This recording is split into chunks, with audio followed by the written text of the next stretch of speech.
Day to day news Bharat में मैं साक्षी चौहान आपका स्वागत करती हूं। चलिए बात कर लेते हैं मनरेगा की। महात्मा गांधी राष्ट्रीय ग्रामीण रोजगार गारंटी योजना यानी मनरेगा को लेकर सियासत तेज हो गई है। योजना का प्रारूप बदलने और महात्मा गांधी का नाम मिटाने के विरोध में मनरेगा संग्राम छिड़ गया है। आपको बता दें, शुक्रवार को राजधानी शिमला के ऐतिहासिक महात्मा गांधी की प्रतिमा के सामने 2 घंटे का उपवास किया। इस उपवास में मुख्यमंत्री सुखबिंदर सिंह सुक्खू, उप मुख्यमंत्री मुकेश अग्निहोत्री और प्रदेश कांग्रेस अध्यक्ष विनय कुमार और प्रदेश प्रभारी रजनी पाटिल समेत कई वरिष्ठ नेता वहां पर शामिल हुए।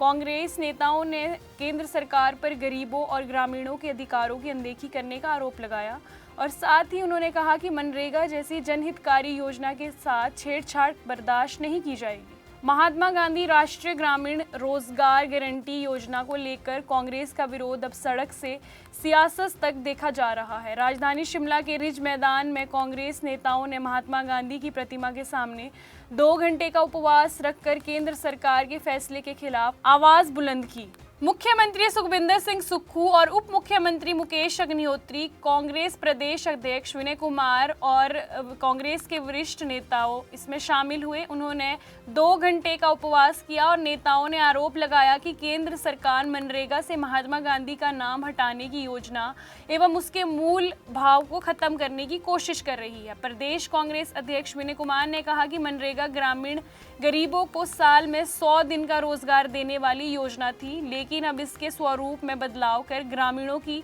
आजीविका पर संकट पैदा किया जा रहा है। उन्होंने दावा किया कि कांग्रेस पिछले 2 सप्ताह में देश भर में मनरेगा को बचाने के लिए आंदोलन कर रही है। कांग्रेस ने चेतावनी दी कि यदि केंद्र सरकार मनरेगा के मूल स्वरूप को बहाल नहीं करती तो ये आंदोलन और तेज किया जा सकता है। हिमाचल प्रदेश में मनरेगा के तहत जो रोजगार के अवसर पंचायतों द्वारा पैदा किए जाते थे, उन अवसरों को समाप्त कर दिया गया है। पहले पंचायत प्रधान योजना बनाता था, कच्ची सड़कें बनाने के लिए मनरेगा का सदुपयोग करता था, गांव में रहने वाले युवा रोजगार के लिए रोजगार के साधन पैदा करता था, महिलाओं के लिए रोजगार के साधन पैदा करते थे। कोरोना काल में अगर इस देश में किसी योजना ने रोजगार के अवसर पैदा किए वो मनरेगा थी। भारतीय जनता पार्टी की सरकार ने मनरेगा को समाप्त कर दिया है। समाप्त करने का मतलब ये है कि उसका नामकरण तो बदला ही है, लेकिन उसकी आत्मा पूरी तरह खत्म कर दी गई।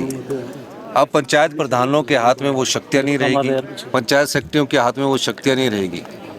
डॉक्टर मनमोहन सिंह जी ने और श्रीमती सोनिया गांधी जी ने ये योजना इसलिए बनाई थी ताकि जो हिंदुस्तान की जो जनसंख्या है उसको घर दरवाजे पर रोजगार मिले, और इसमें सारा धन का प्रावधान जो था वो भारत सरकार द्वारा किया जाता था।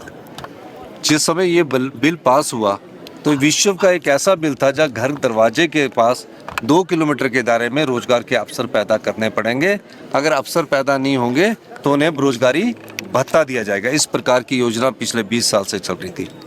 भारतीय जनता पार्टी ने जो गांव में रहने वाले युवा साथी हैं, जो मजदूर हैं, जो गरीब हैं, जो महिलाएं मनरेगा में काम करके अपने परिवार का पेट पालती थी, अब उनके पेट पर भारतीय जनता पार्टी की सरकार ने लात मारी है। हिमाचल प्रदेश संगठन की तरफ से आज 2 घंटे का धरना दिया गया था, जिसमें हमारी राष्ट्रीय महासचिव श्रीमती रजनी पाटिल जी भी उपस्थित थी। मैं एक बात और कहना चाहता हूँ, कई बार इनके नेता आके कहते हैं कि हमने 90 टन हिमाचल को मिलेगा। जो पिछली मनरेगा थी उसमें 100% हमको भारत सरकार से मिल रहा था। अब जो इनकी जो नई योजना है जिसका नाम इन्होंने जी राम जी दिया है, उसमें ये इन्होंने 90 टन का एक उन्होंने कंडीशंस लगा दी है, जिसमें 90% जो दिहाड़ी है वो देंगे, 10% हमारे उससे देंगे। तो इस कंडीशंस को भी लगाकर उन्होंने हिमाचल प्रदेश के साथ कुठाराघात किया है। मैं ये भी कहना चाहता हूँ कि मनरेगा में अब जो गांव के कच्चे रास्ते बनते थे, तालाब बनते थे, छोटी छोटी योजनाएं बनती थी, उसको सबको भी इस योजना के द्वारा समाप्त कर दिया गया है। इसलिए कांग्रेस पार्टी ने पूरे भारतवर्ष में 2 घंटे का आज के दिन उपवास रखा।